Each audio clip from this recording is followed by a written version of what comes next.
그리스도께서 사단과 대항하여 함께 싸우시는 각 시대의 대쟁투의 전선에서 함께 싸움을 싸우도록 부르심을 받은 우리 아버지 하나님의 거룩한 용사 여러분, 지나간 한 주간 동안 평안하셨습니까? 이번 한기는 각 시대의 대쟁투에 대해서 공부하고 있는데, 오늘은 그 네 번째 시간인 진리를 위해 굳게 섬이라는 제목으로 함께 말씀을 나누겠습니다. 예전에 터키라고 불리던 튀르키의 남쪽 해안 도시 이즈미어는 사도 요한 당시에는 서머나라고 그렇게 불려졌습니다.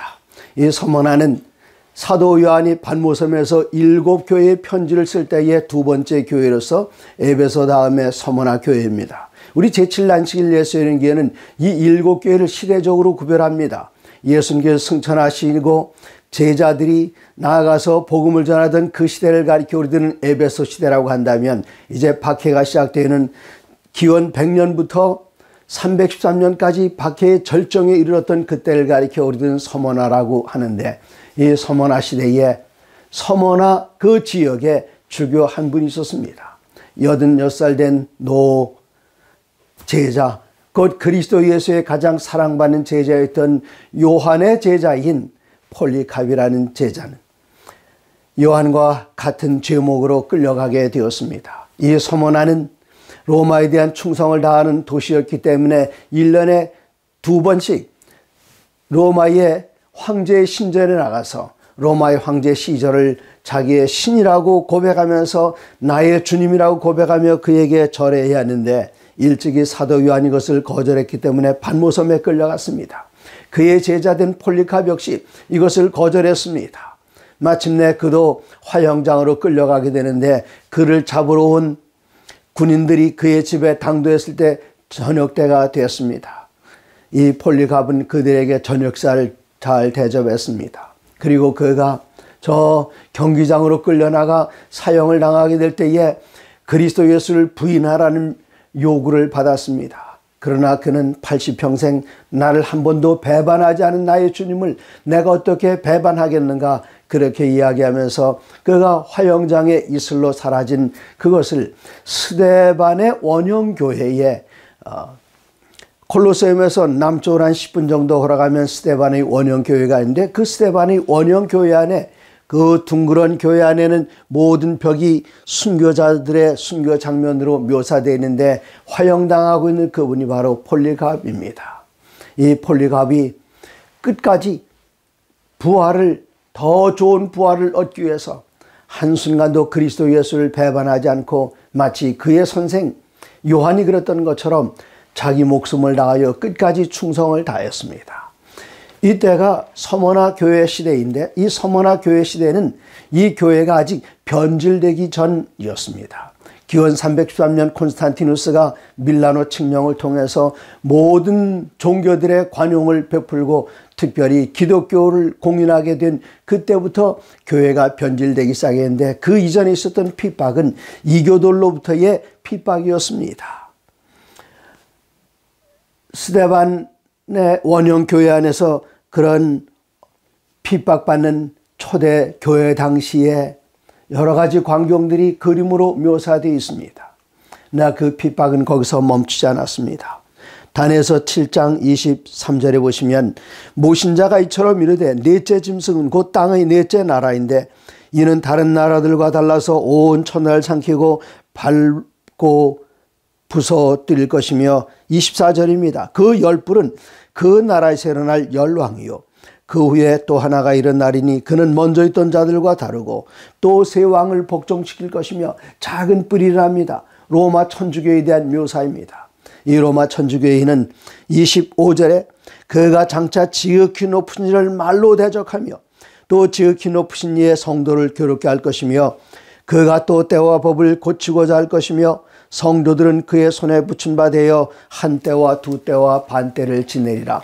다니엘서와 요한계시록에는 한 때, 두 때, 반 때, 혹은 42달, 혹은 1260일로 표현되는 같은 기간이 7번씩이나 등장하고 있습니다.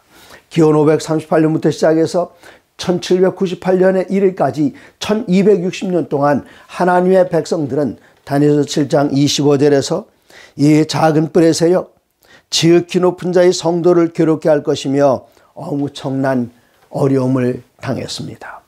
대쟁투 투어 5번째 날은 이제 로마를 출발해서 제일 먼저 방문하는 것이 기원 538년에 벨리사리우스 장군, 동로마 제국의 벨리사리우스 장군이 저 동고트, 세 뿔을 뿌리째 뽑아버린 그 뿔들 가운데 마지막 뿔인 동고트의 군대를 밀비안 다리에서 무찌르게 됩니다. 이 밀비안 다리는 그 전에 312년에 막센시우스와 콘스탄티누스가 함께 싸워서 콘스탄티누스가 승리를 거뒀던 바로 그 다리에서 이제 200여 년이 지난 다음에 동고트 세 뿔 가운데 마지막으로 뿌리째 뽑혀버린 동고트의 군대가 동로마의 벨리사리우스 장군에 의해서 여지없이 패배하면서 이제는 몰락의 길을 걷다가 538년에 드디어 유스티니아누스의 법전이 온 세계에 고루 통용되게 되는데 그 유스티니아누스의 법전에 많은 내용들이 있습니다만 그 가운데 종교적인 것 하나는 로마의 주교를 모든 온 세계 교회의 수장으로 삼는다는 내용이 거기 들어 있습니다. 바로 그게 538년입니다. 이때로부터 1260년 곧 1798년에 이르기까지 작은 뿔의 세력은 지극히 높으신 성도를 괴롭게 했는데 대쟁투 투어 5째 날 이제 로마를 출발해서 밀비안 다리를 거쳐서 북쪽으로 쭉 올라가서 250km를 올라가게 되면은 시엔나라는 도시에 도착하게 됩니다. 이 시엔나에서는 콘스탄츠 종교회의 다음의 회의가 시엔나에서 이른 시엔나 종교회의인데 바로 그 지역입니다. 거기에서 방문하는 곳이 2곳이 있습니다. 하나는 교황 피오 6세가 1798년 2월 달에 사로잡혀서 그가 프랑스로 끌려가면서 머물던 수도원이 있는데 그 수도원에 가보면은 판이 하나 붙어 있습니다. 거기 석판이 벽에 붙어 있는데 거기에는 1798년 6월 7일 여기에서 천주교 교황 바로 붙잡혀가던 교황 죄수 피오 6세가 머물면서 식사를 했다는 거기 판이 하나 붙어 있습니다. 그걸 본 다음에 그 다음에 방문하는 시엔나의 2번째 장소는 고문박물관입니다. 이 고문박물관 영어로는 토처 뮤지엄이라고 하고 또 다른 이름으로는 인퀴지션 뮤지엄이라고 하는데 인퀴지션 종교재판 박물관이라는 뜻입니다. 그 안에 들어갈 때 문은 좁습니다. 우리 가정집 대문보다 훨씬 더 좁은 방문 정도보다 약간 넓을까요? 그런 문으로 들어가면 그 안에 넓지가 않은데 그 안에 들어가서 정말 인간의 머리가 얼마나 탁월한가를 볼 수 있을 만큼 하나님의 백성들을 1260년 동안 기독교도들 로마 천주교가 고문하고 박해했던 그런 모습들을 보게 됩니다. 그 모습 하나하나가 아주 끔찍합니다. 제가 여기서 몇 번 소개해 드렸었습니다. 그 중에 이번에 본 그림 하나는 정말 끔찍한데 다른 그림들에는 신부들이 개신교도들을 박해하고 고문하는 장면이 나오는가 하면 또 다른 그림 하나에는 수녀들이 그리스도인 개신교도 여인들을 고문하는 장면이 나오는데 옷들을 다 벗겨놓고 채찍으로 수녀가 그 여인의 상징인 가슴을 젖가슴을 내리치는 그런 그림이 있습니다. 뭐 이런 것들은 아주 약과라고 할 수 있을까요? 정말 엄청난 거기 수백 개의 그 고문 도구들이 전시되어 있고 또 그 당시에 로마 천주교회가 이렇게 말 안 듣지 않으면 이렇게 된다는 것을 그림으로 다 남겨놨는데 그 그림들 하나하나를 사진 찍으면서 마음 가운데 커다란 아픔이 있었습니다. 1260년 동안 그러나 하나님의 거룩한 백성들은 끝까지 그들의 믿음을 지키면서 선한 싸움을 싸우되 요한계시록 2장 10절에 기록되어 있는 것처럼 내가 죽도록 충성하라 그리하면 내가 생명의 관을 내게 주리라. 천자문에 천지현왕 우주홍왕 일월영측 진수열장 이렇게 나가죠. 하늘천 따지 거무련 누르랑 이렇게 나가는데 얼마 안 가서 나오는 문장 하나가 충즉진명입니다. 여기 죽도록 충성하라 그리하면 생명의 멸관을 내게 주리라. 충성 충자, 곧즉자, 다할 진자, 목숨 영자. 네, 충성이란 무엇인가? 목숨을 드리는 것이 충성이라 그랬습니다. 우리 주님께서는 말씀하십니다. 내가 죽도록 충성하라. 그리하면 생명의 관을 내게 주리라. 귀 있는 자는 성령이 교회들에게 하신 말씀을 들을지어다. 그렇게 말씀하십니다. 우리가 이 생명의 멸관을 한번 받으면 요한계시록 3장 11절입니다. 내가 속히 오리니 내가 가진 것을 굳게 잡아 아무도 내 멸관을 빼앗지 못하게 하라. 우리가 죽음을 다해서 끝까지 대쟁투의 싸움을, 이 선한 싸움을 싸워야 합니다. 하나님께서 우리들에게 생명의 금멸관을 약속해 주셨습니다. 이 멸관을 놓치지 않으려면 어떻게 해야 하는가? 3장 11절 내가 속히 오리라. 여러분 잠시 잠깐 오면 오실 리가 오십니다. 끝까지 싸움을 잘 싸우셔야 됩니다. 우리 주님 오실 때까지 내가 가진 것을 굳게 잡아 아무도 여러분의 멸관을 빼앗지 못하게 하시기 바랍니다.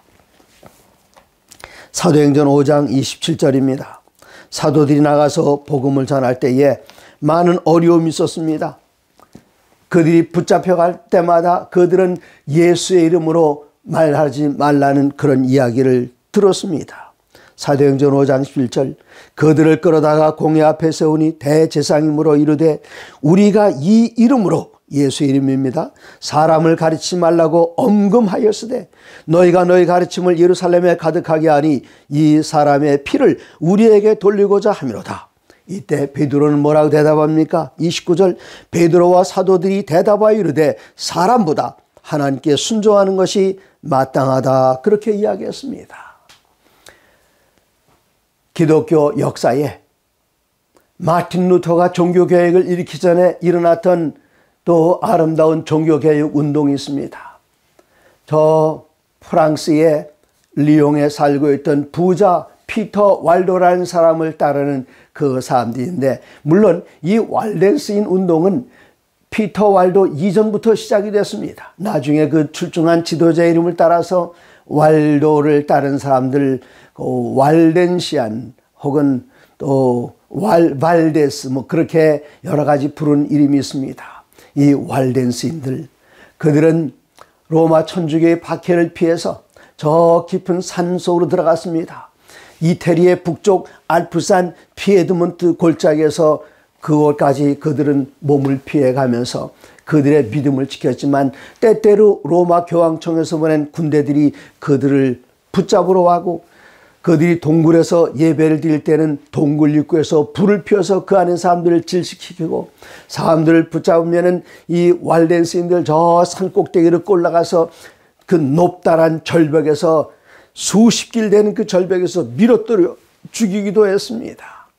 그리고 그들이 물러갈 때에는 해발 300m 아래에선 살지 못하게 하고 그 꼭대기에 살게 하는데, 300m 그 아래쪽에서 어떤 walden스의 지도자 한 분이 말씀을 가르치고 있는 것이 발각이 됐습니다. 성경을 300m, 해발 300m 밑에서 가르쳤다는 그 제목으로 붙잡혀가서 사형을 당하게 됐습니다.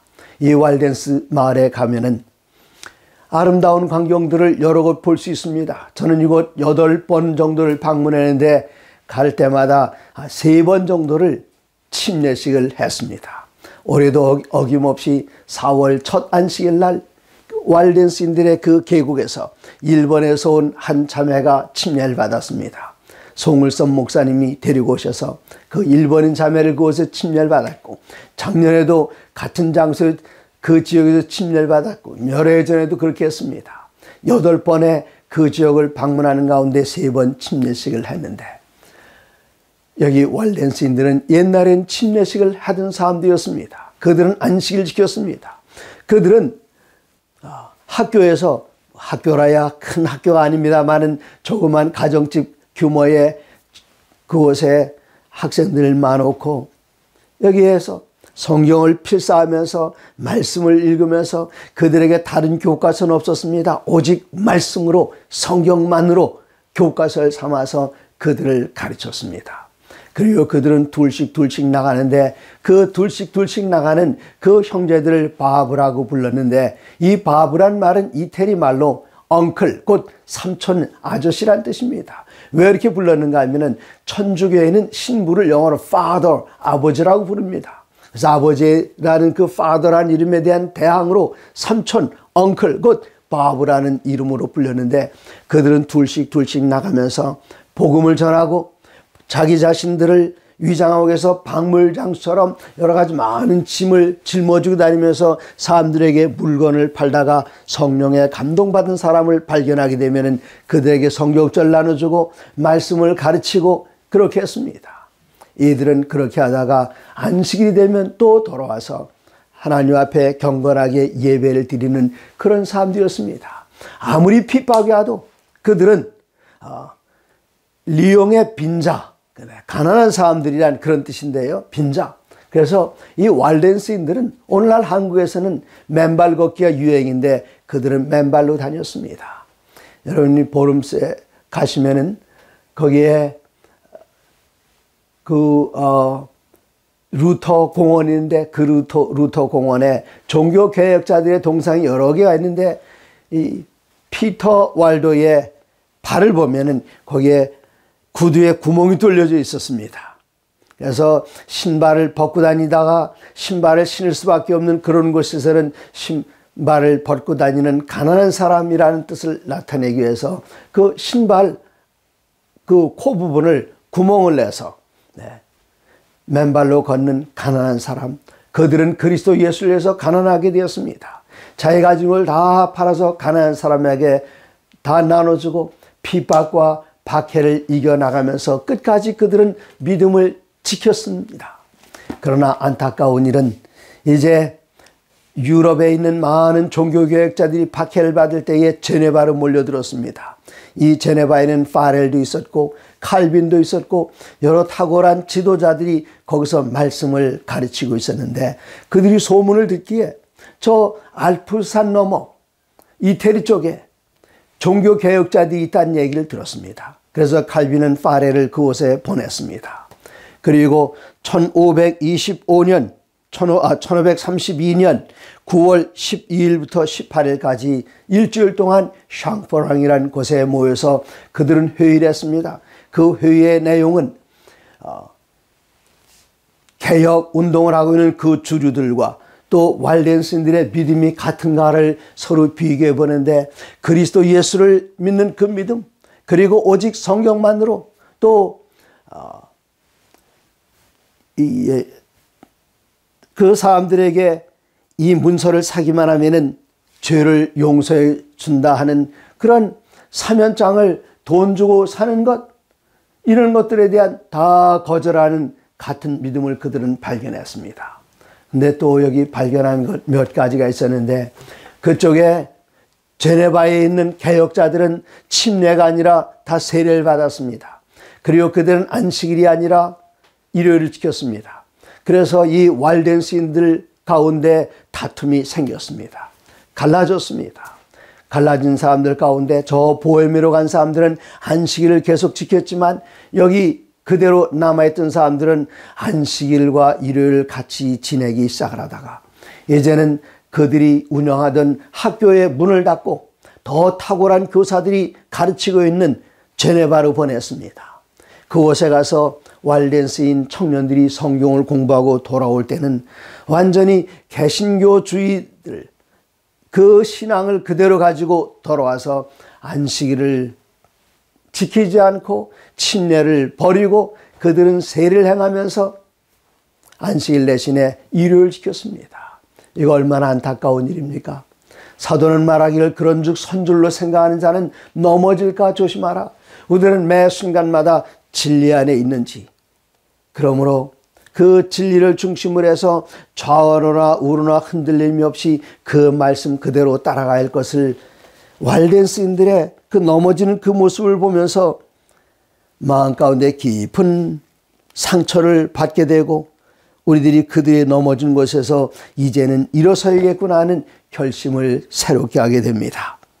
시편 19편 7절에는 이런 말씀이 있습니다. 여호와의 율법은 완전하여 영혼을 소생시키며 여호와의 증거는 확실하여 우둔한 자를 지혜롭게 하며 여호와의 교훈은 정직하여 마음을 기쁘게 하고 여호와의 계명은 순결하여 눈을 밝게 하시도다.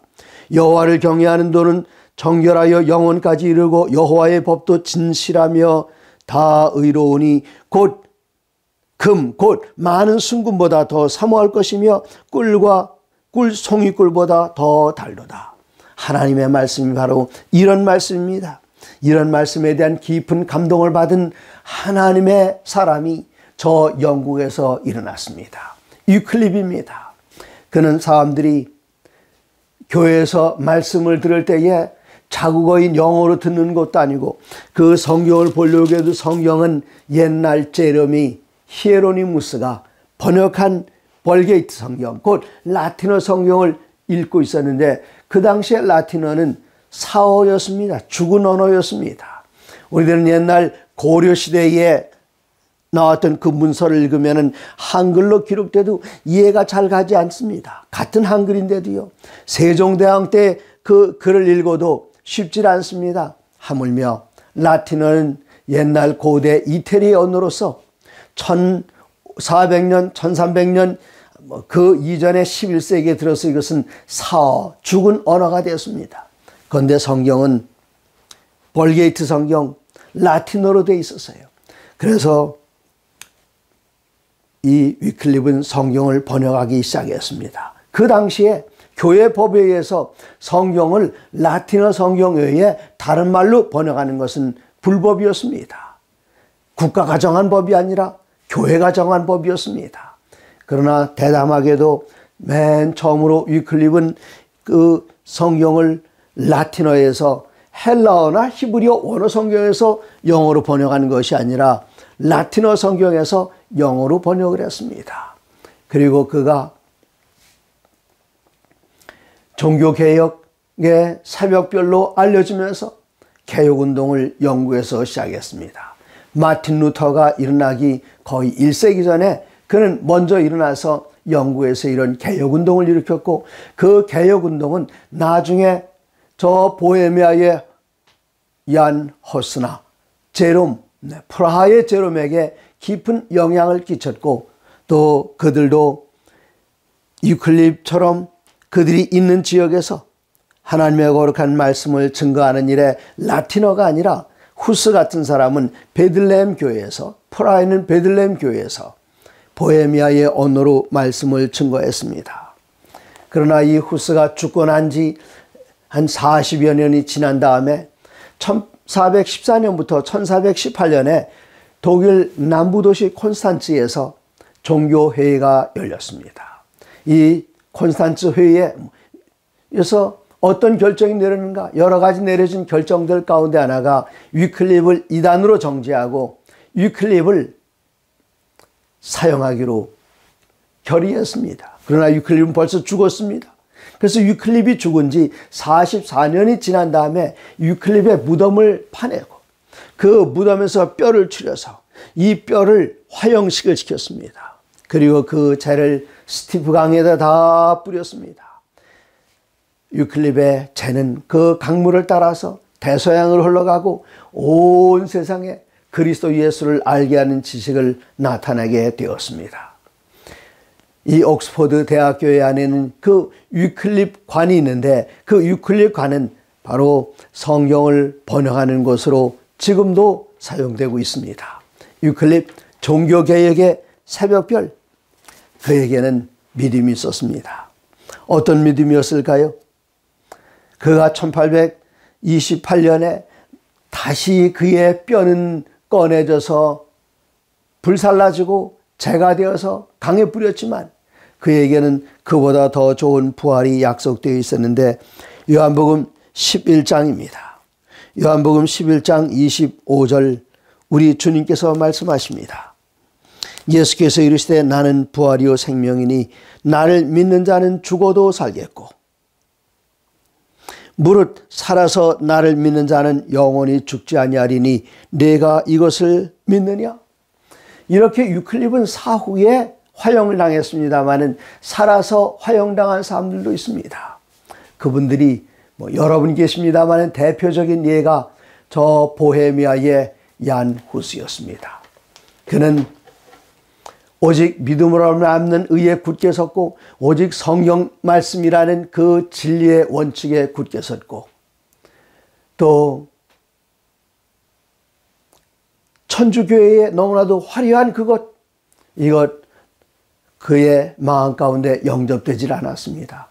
그리고 천주교의 사제들의 매관매직, 사람들에게 그 성직을 판매하는 것, 그들의 화려한 것, 여기에 대해서 참으로 안타깝게 생각을 할 때에 그가 일으켰던 종교의 개혁은 마침내 저 로마 천주교회로부터 그가 있던 프라하시 전체를 파문당하게 하는 데 이르게 되었습니다. 사람을 파문하는 게 아니라 도시 전체가 파문당했습니다. 도시 전체가 파문당하게 되면 교회 문을 열 수가 없습니다. 사람이 죽어서 장례식을 하게 되면 교회 안에서는 옛날에는 예배를 드렸지만 그것도 금지되었고 공동묘지에다 묻지도 못하고 아무데나 제대로 염습도 하지 않은 채 던져버려야 했고 결혼식을 해도 교회 안에는 들어갈 수 없었고 교회 앞마당에서만 해야 했습니다. 이런 요한 후스를 1414년에 여기 황제 지기스문트 황제가 그를 소환했습니다. 사람들이 그를 가지 말라고 말렸어요. 그러나 황제는 그에게 자유스러운 통행증을 발행해줘서 그는 그것을 가지고 콘스탄츠에 도착했습니다. 그러나 그 도착해서 얼마 안 가 있어서 그가 감옥에 갇히게 되는데 왕이 발행했던 통행증명서 소용없게 되었습니다. 이 콘스탄츠에 가보면은 거기에 스타인버거 인셀 호텔이라는 호텔이 거기 라인강 옆에 있는데 그 호텔을 제가 몇 번 갔습니다.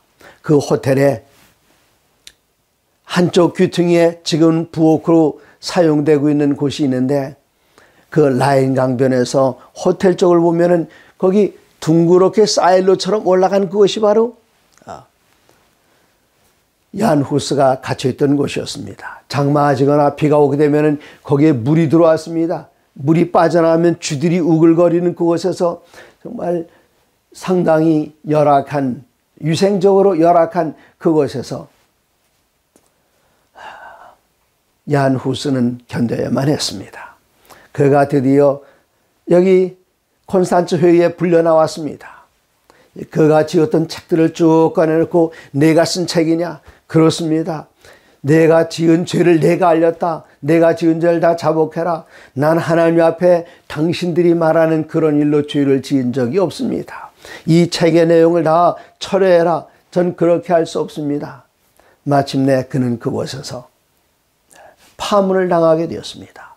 파문을 당한 그는 그곳에서 파문식을 하는데 그가 입었던 사제로서의 모든 옷을 다 벗기고 그리고 엉뚱한 옷을 누더기 같은 것을 그에다 걸치고 그의 머리에는 고깔을 종이로 만드는 고깔을 씌웠습니다. 마침내 거기 신부는 이렇게 선언합니다. 각 시대의 대쟁투에 있는 말씀을 한 문장 제가 여러분에게 읽어드리겠습니다. 각 시대의 대쟁투에 기록된 말씀입니다. 이런 의식을 행한 후에 주교는 내 영혼을 마귀에게 주노라고 말하였다. 그때 요한 후스는 하늘을 우러러 오 주 예수여 당신이 나를 구원하셨으니 나는 내 영혼을 당신의 손에 맡기나이다. 네. 천주교 신부는 내 영혼을 마귀에게 맡긴다. 그러나 요한 후스는 당당하게 오 주님이시여 내 영혼을 주님의 손에 부탁합니다. 이제 그는 콘스탄츠 그곳에 회의장에서 그가 화형당하는 화형토로 끌려갑니다. 그 화형당하는 그 길을 여러 번 제가 따라가 봤습니다. 여러분께 대쟁투 투어에 참여하시면 그 길을 따라가시게 되는데 그가 따라갈 때에 여기 화려 찬란하게 옷을 입은 천주교의 주교들과 그리고 성직자들이 따라갔고 그곳에 전국에서 몰려든 그 시민들이 따라가면서 그를 조롱했습니다. 드디어 그 성문 밖을 지나서 화영터에 이르게 되었을 때에 그 오류를 취소하면 지금이라도 목숨만은 살려주겠다. 후스는 이렇게 대답합니다. 무슨 오류를 취소하라 하는가? 나는 아무런 죄를 짓지 않았다고 생각한다. 내가 저술한 것과 전파한 것은 모든 사람을 죄와 멸망에서 구원하기 위한 것이었음을 하나님의 이름으로 증언한다. 그러므로 내가 저술하고 전파한 진리를 나의 피로써 확인하기를 매우 기뻐한다. 이윽고 불을 붙이매 다윗의 아들이여 나를 불쌍히 여기소서라는 찬미를 그의 목소리가 영영이 그쳐질 때까지 불렀다. 또 내려오는 이야기 가운데는 이런 말이 있습니다. 보헤미아의 언어로 후스는 거위란 뜻입니다. 거위 꽥꽥꽥 하는 거위 있죠. 거위라는 뜻입니다. 그런 사람들에게 말하기를 당신은 오늘 한 마리의 거위를 불태워 죽이고 있지만 이 한 마리의 거위가 불태워 죽은 그때에는 아름다운 백조 한 마리가 나타나서 그대들이 불사르지 못하게 될 것이다. 그렇게 이야기를 했다고 합니다. 심지어 그의 원수들까지도 그의 영웅적인 태도에 감동을 받았다. 열광적인 법왕당의 한 사람은 후스와 그 위에 있은 제롬의 순교에 대하여 다음같이 말했다. 두 사람은 다같이 최후의 순간까지 변함없이 확고한 마음을 가지고 있었다. 네, 여기 제가 잠깐 첨언해야 할 말은 허스가 화형당했던 바로 그 같은 장소에서 1년 후에 제롬이 화형을 당합니다. 허스가 콘스탄츠 회의에 나갈 때에 제롬은 허스를 변호하기 위해서 왔는데 그러면 너도 파문이다. 너도 화형이다. 그럴 때에 이 제롬은 자기가 이제까지 이야기하던 걸 다 철회했습니다. 그리고 목숨을 건졌습니다. 그러나 그 후로 지나가는 동안에 그가 진리를 거절했던 것, 그리고 사랑하는 친구와 함께 화형당하지 못했던 것을 후회하면서 그로부터 1년이 지나서 후스는 1415년 7월 6일 날 화형을 당했는데 제롬은 그 다음 해에 1416년 5월 30일 날 같은 장소에서 화형을 당했습니다. 그래서 여러분께서 그들이 화형당했던 그 장소를 가게 되면은 화형을 기념하는 비석이 있는데 한쪽에는 제롬의 이름이 있고 다른 반대쪽에는 후스의 이름이 있습니다. 후스가 거기서 화형을 당했을 때에 그들의 죄로 이 땅을 더럽힐 수 없다. 그래서 화형당하고 났을 때 그의 뼈가 탄 그 죄와 그리고 죄를 받던 흙을 다 한데 긁어 모아서 거기서 라인강까지 몇백 미터 안 됩니다. 가서 라인강 속에다 이것을 다 뿌렸습니다. 후스와 제롬 그리고 위클립 이들은 화형으로 말미암아 죄가 되어서 사라졌지만 그들의 죽음은 거기서 끝나지 않습니다. 우리 주님 다시 오실 때에 약속하신 대로 티끌 가운데 사는 자들을 부르실 때에 유클립이 일어날 것이고 허스가 일어날 것이고 제롬이 일어나서 다시는 이들이 불태우지 못하는 그 영원한 몸으로 그리스도와 함께 영원한 삶을 누리게 될 것입니다. 그러면 콘스탄츠 회의에서 위클립도 정죄했고 제롬도 정죄했고 후스도 정죄했는데 그들이 정죄했던 사람들은 어떤 사람들이었을까요? 그 당시에 교황이 3사람 있었습니다. 2사람을 참칭 교황이라고 이야기합니다. 한 사람은 교황이었고 또 다른 2사람들은 스스로 자기들끼리 모여서 교황을 뽑아서 그 해에 교황이 3이나 있었습니다.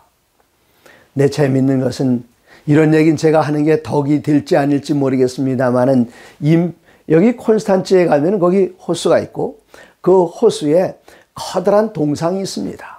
남자의 동상이 아니라 여자의 동상인데 그 동상을 제가 대쟁 투어를 계속 할 때에 제게 이 모든 것을 가르쳐 주신 담싯 박사님께서 권 목사는 절대로 그곳에 사람 데려가면 안 된다. 보여주면 안 된다 그러셨어요. 그걸 임페리아라고 하는 동상인데 여자의 동상입니다. 이렇게 서 있어요.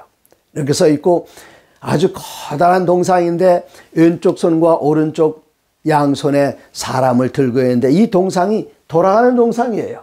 이걸 콘스탄츠 도시에서 만들었습니다. 여기 왼손에는 교황이 앉아있고 오른손에는 황제가 앉아있는데 이 둘 다 벌거벗은 사람들이었습니다. 벌거벗은 사람. 왜 벌거벗은 사람인가? 이 교황과 황제를 들고 있는 임페리아, 그는 남자가 아니라 여자였고 독일 전역에서 모여온 몸을 파는 여인들을 상징합니다. 4년 동안 계속될 때에 여기 황제도 있었고 제후들도 있었고 또 천주교 교황도 있었고 추기경들도 있었고 그 많은 사람이 4년 동안 그냥 보내는 것이 너무나도 적적했기 때문에 전국에서 돈을 벌기 위해서 온 그런 여인들로 그 도시가 4년 동안 가득 차 있었습니다. 바로 그런 사람들이 허스를 정죄했고 그런 사람들이 제롬을 정죄했고 바로 그런 사람들이 위클립을 무덤에서 꺼내서 다시 죽게 했는데 여기 그들에 대해서 예언의 신 대쟁투에는 이렇게 기록이 되어 있습니다.